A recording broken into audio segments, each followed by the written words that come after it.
रस्त्याची कामं जरा चालू असल्यामुळं तर भावांनो जरा गाड्या तेवढ्या हळू सावकाशात चालवा बरं का. कारण की कसं आहे, रस्त्याची कामं अचानकच पुढे डिवायडर येतोय, कधी लेफ्ट कधी राईट, त्यामुळे जरा गाड्या सावकाशात चालवा. तर आपल्याला फोन आला होता, आपल्याला टायमिंगचा माल भरायचा होता. मटर MP वरनं गाडी आलेली आपल्या कार्ड मार्केटला. मग त्यातला माल घेऊन आपल्याला जायचं होतं कर्नाटक बेळगावला. गाडीत तर 60-65 पिशव्या होत्या. फुल मार्केटमध्ये सगळं मटरच आता चालू आहे. सीझन जरा चालू आहे ना MP मटरचा, त्यामुळे भाऊन आपल्याला पण कॉल आलता म्हणून आपण गेलतो भरायला. मग संध्याकाळी आपल्याला जायचं होतं.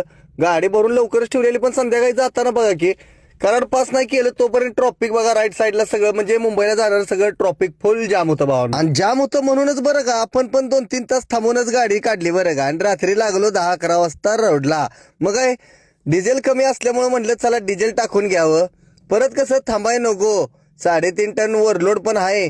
पुढं मामांची गाठ रस्त्यात पडाय नको, आपला बघत बघत जायला लागणार आहे. म्हटलं चला आता पडदिशी डिझेल टाकलंय, आता निघूया. पुढं आपल्याला कोल्हापूर, आपल्याला किनी टोल पास पण करायचा होता आणि आपण बाउंड्रीवरनच जाणार होतो. काय विषय नाही भावांनो. मग काय डिझेल टाकला निघलो. मग आलो डायरेक्टच किनी, आपला निपाणीचा कोगनोळी टोल बिल पास करून, हातर्गी टोल पास करून आलो डायरेक्ट आपण कर्नाटक बेळगावमध्ये.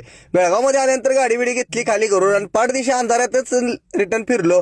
कारण की कायच आपल्यापाशी TP वगैरे काय काढलेली नव्हती. म्हटलं चला पाटे पाटे कोण आहे तवा, म्हणून पडदेशी गाडी खाली करून घेतली आणि लागलो रिटर्नच्या मार्गाला. हातर्गी पास केली आणि आपला महाराष्ट्राचा बोर्ड समोर दिसलाच. मग काय आपला महाराष्ट्रात एंट्री केली. सकाळचीच वेळ होती, 6:30-7 वाजलेले.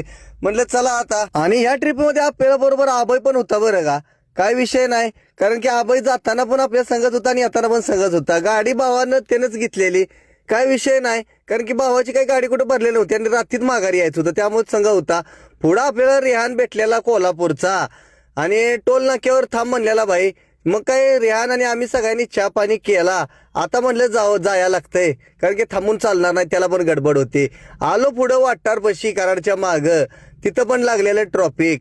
काय जिंदगीत सगळ्या ट्रॉफिक भावनं सगळं ट्रॉफिकच चाललेलं आहे. काय विषय नाही, कसं तरी पोचलो कराडात. गाडी जरा घाण झाली दिसली, धूळ बसलेला.